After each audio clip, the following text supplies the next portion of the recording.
Hello everyone, it's Tom the taxi driver, and in this video I'm going to be talking about complaints within the cab and complaints to Transport for London.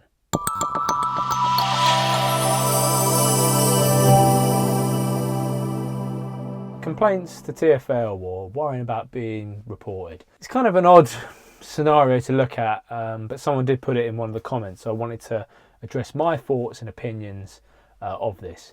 Of course, it's one of the things that does really control and really make us quite good cab drivers is the fact that we all work so hard for our badge that we are not willing to do a quick buck, take someone the long way in effort to make a bit of extra money.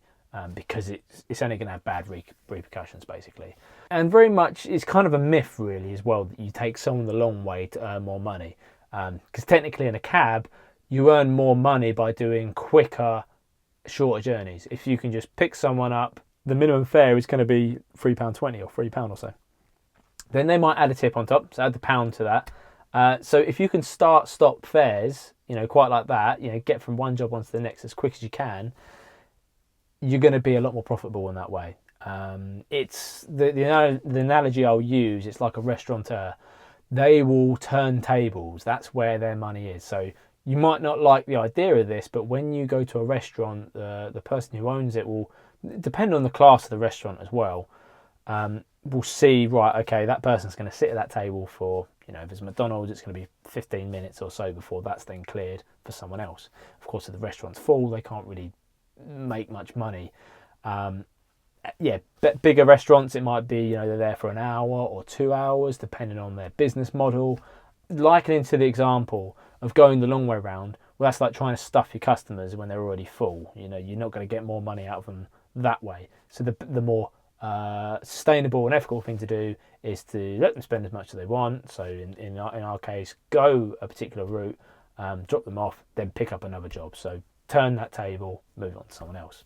Bit of a weird way of looking at it. So most drivers generally aren't interested in going the long way round. I'm generally interested in getting off the job as quick as possible. I'm really busting to go to the toilet. I'm not going to draw out a job for some reason like that. I want to go home. The sooner I get the job done, the sooner I get paid and go home. There's not really anything into it. It's quite hard to screw it up in the cab and go really, really wide. When you look at the map on, when you're doing your knowledge, you're penning stuff up, you can call the odd street and you go wide. But in the cab, it just feels quite instinctive and you can rarely sort of go too wide. What can really screw it up is if there's a road closed, you divert and then there's a problem on that road or there's more traffic on that road. And that just then adds and compounds to it. The biggest thing is just to talk with your passengers. It's going to happen that there's going to be complications in some journeys. Some journeys don't run as smooth as others. Someone might get in and ask for a particular route and you're sitting there going, I can't think of a decent way around this.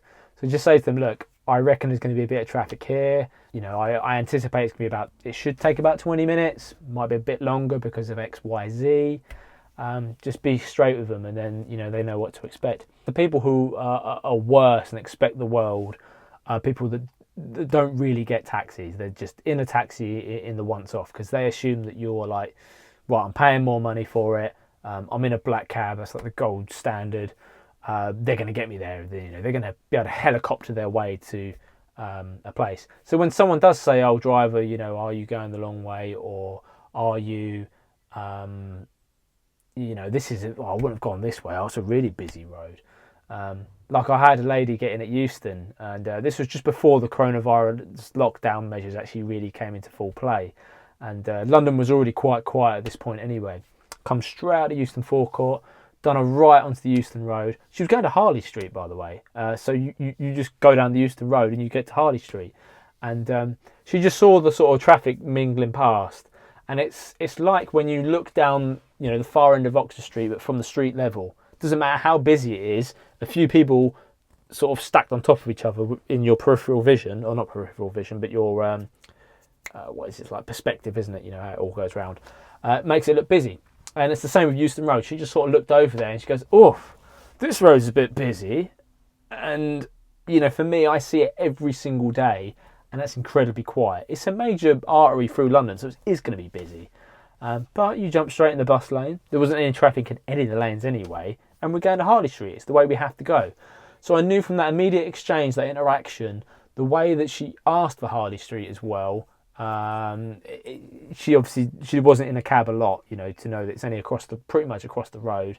And then she sort of, was almost ready to prepare to complain about the level of traffic on the road that you have to use to get there. So just calm it down and just say, look, it is quite a busy road. It does look busy, but fear not. We use the bus lane all the way there, and Harley Street's just there. It's only literally going to be 5 minutes, madam. You get them there.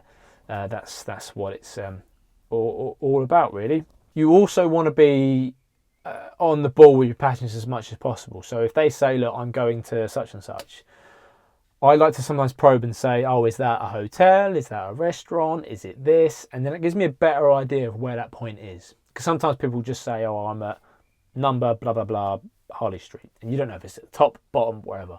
So try and work out, is it, just say, look, is it at the top of Harley Street? Is it at the top? Is it upper Wimpole Street? Is it down the lower end?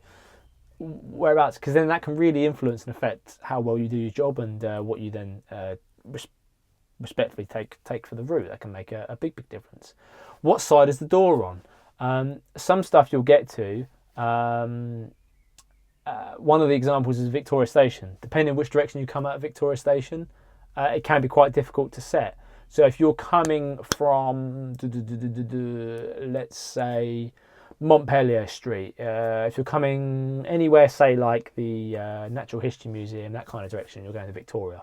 My general route, I would run that along Pont Street, get into Chesham Place, across over Eaton Square, down into Elizabeth Street, turn left onto Buckingham Palace Road, and then I'll just say, look, it's across the road there, so they can get that hole in the wall entrance.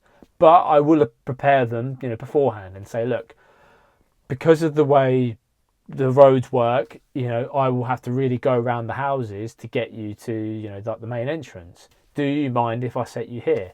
The same goes when you're setting people at Waterloo Station. Majority of the people, if you pick them up from the city, they'll just say, yep, Waterloo steps, please. If they don't, as I'm going over Waterloo Bridge, I'll say, I assume to drop you off at the steps is okay. Because they know if you go the correct way, like, all the way around to the back and up the ramp and stuff, to where the cabs obviously rank up, it adds, quite a bit to the fare. So they just want to get out and go. But never assume that someone, is going to be able to jog up those stairs, because it's quite a big set of stairs. If they're older, just say, look, do you want this entrance here? Or I can take you all the way around to the back, and that then comes out on platform level for you. Would you like me to do that? Might not be platform level. I've never really seen in there, but it's a lot flatter and easier for people. Once they're in the station, they can use the lifts and stuff like that. So that's probably the biggest thing. It's just knowing your passengers and talking with them. If they've struggled to get in and out of the cab, chances are they're going to be struggling once they get to the stations. You want to make their life easy as possible. If they've got to cross roads and stuff like that, some people just can't do it. That's why they've got in your cab in the first place. Another example, I had, this was earlier this year, I was ranked on the British Museum, and a gentleman got in and he wanted to go to Percy Street, Fitzrovia. So really, really short journey. And in fact, it's probably much quicker to walk. I'd already got him in at this point. Sometimes it can be a bit distracting to say, oh, do you know it's quicker to walk? And of course, he's come up to my taxi. I could tell that, again, I don't think he was necessarily a cab user, because you can usually tell that if someone comes a bit prepared, maybe. You can't assume all these things. But again, the way they ask, the fact he's got like a bag and everything, almost caught out for every eventuality, like it's going to rain or whatever, that it didn't sort of scream cab user. And of course, there's a lot of work going on Bloomsbury Street at the moment, or there was at the time. So once you turn out there, it's quite busy, and instinctively, if he's walking that direction, not everyone knows how the roads work. Someone who walks across London is going to have their own knowledge of London compared to your knowledge of London where you drive. It's quite instinctual for me. Even when I go out on my push bike and I go into central London, I forget about certain cycle lanes, and some of them go different ways to the way the traffic goes, but instinctually I'm thinking about the way the road goes. So it's the same with this gentleman in the back. I could sense that, you know, Percy Street's just over there really. So once I start going down Bloomsbury Street, of course you're going further away from it. If you run it all the correct legal way, all the way down Bloomsbury Street, Shaftesbury Avenue, St Giles High Street, Earnshaw Street, and come all the way back up to get onto Tottenham Court Road, you're really going beyond it all. Yeah. So I've done the little. It's kind of naughty, but it's the Streatham Bainbridge Street cut. You know, you come through. You have to get the left out of there onto that bit of Oxford Street or New Oxford Street. Can't tell where that split was. To get the left, then you have to get a U-turn back on yourself because there is a sign forcing you left. So you technically can't come and do the right out of there. I think he was almost like, you know, why is he sort of wiggling around like this? And I sort of said to him, look, it's only around the corner. This cuts out a lot. You know, we'd had to sit in that traffic there if we'd done that. And as we go up Tottenham Court Road, you know, with the works they've done on Tottenham Court Road, and this day was particularly busier than normal, it was just so slow all the way up there. And I know as well, when you get to Percy Street, it's one way out. And the only way to actually get into it, you have to go all the way up to Howland Street and come all the way back down Charlotte Street, then come get to it. Of course, he wants Percy Street. It's only a short street. So I said to him, look, this is moving very, very slowly. If you wanted me to actually drive onto Percy Street, it's going to probably have like another 10 minutes of the journey. You know, are you okay to hop out here? And he said, yeah, it's fine. And, you know, people appreciate that. They really do appreciate it. And you still will get a tip for that because you have their best interest at heart. You don't necessarily have to go all the way around. In an exam scenario on the appearance, yeah, you're going to get them all the way there. And also just address their needs. Some people say, look, no, I can't walk very far. And some people really will surprise you. You think, really? You're really prepared for me to go around? Sometimes it's other people's money. And they'll go, no, the business is paying for this. So take me all the way around. That's absolutely fine. Because they just want the receipt at the end of it and they'll claim it back on the expenses. They just want to get there, really. So with regards to sort of getting reported and being of non-practice,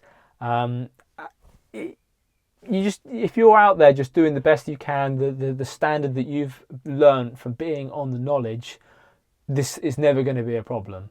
Invariably, there is some journeys that are awful. If you make a genuine mistake, then yeah, I own up to it. If you've missed a turn, if you've not concentrated, if you've sometimes they get in and you just think, oh, good, and you're 50-50 because whilst you're trying to pull the point, work out what the traffic's like that day, they've already started talking to you. You've got a million and one things going on at once. And yeah, you know, it's 50-50. Do I take a left or right here? And if it's the wrong one, then you have to, that sucks you into a one-way system and you get pulled all the way around. You've then got to then say, well, I'm really sorry that I should have done that. I'll knock some money off the meter at the end. Is that okay? And yeah, most people are absolutely fine with it. Keep the cab clean. That's the other thing that obviously people can then complain about. That's going to be more of a compliance officer issue when you drop off a station. Compliance officer will ensure that your cab is all up to date, fresh. But these are all just good housekeeping stuff anyway. Health and safety, ensuring that your vehicle is compliant in terms of the tyres and stuff like that. If you rent from a garage, give it back to the garage. Let the garage fix all these things. But you've got to keep up to date with it. Take it down to the garage as regularly as you like, you know, to keep them, you know, making sure that your tyres have got enough tread on them, the bodywork's up to scratch, that sort of thing. And you won't have a problem with any of it. Yep, it's in the back of my mind because I love this badge. I love working. I would hate to, for some reason, be able to lose my job. But if you go about everything the right way, you're going to be fine. So thank you very much for listening to this video. I've rambled on a little bit on this one, but it's still like quite an important subject that I could go on for some time. Make sure you do like this video, comment, and best of all, if you could subscribe, that would be amazing. Check out some other videos as well. I cover quite a lot on these topics. Take care. Thank you very much. See you all again soon.